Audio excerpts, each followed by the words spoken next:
Sorry ass DJ.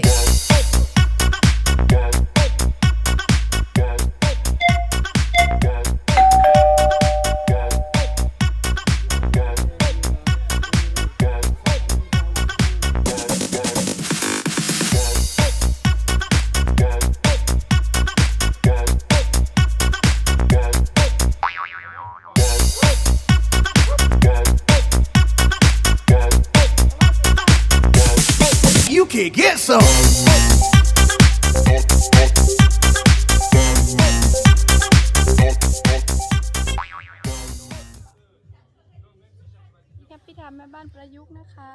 ยินดีต้อนรับค่ะวันนี้เรามา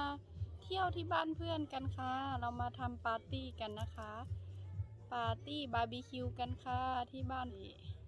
เป็นลายหัวนะคะเป็นลายหัวแต่ละคนก็ออกเงินแล้วก็มาทำกินกันที่นี่ค่ะสวนนะคะชมสวนที่บ้านนี้นะคะเขามีสวนที่สวยมากเลยค่ะสวนกว้างๆเลยนะคะเดี๋ยวเราไปชมกันค่ะ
ปั๊มน้ำที่เขาใส่ในสระน้ำนะคะ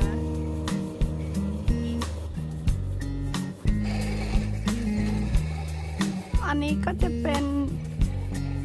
คล้ายๆเป็นบาร์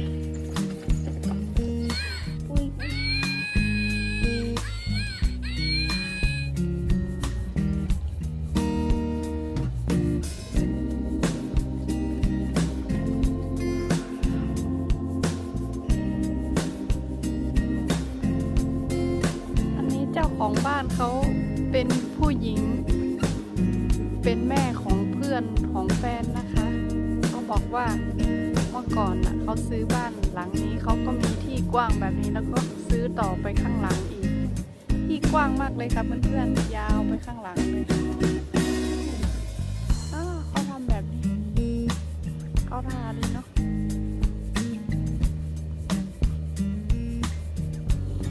โอเค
fishing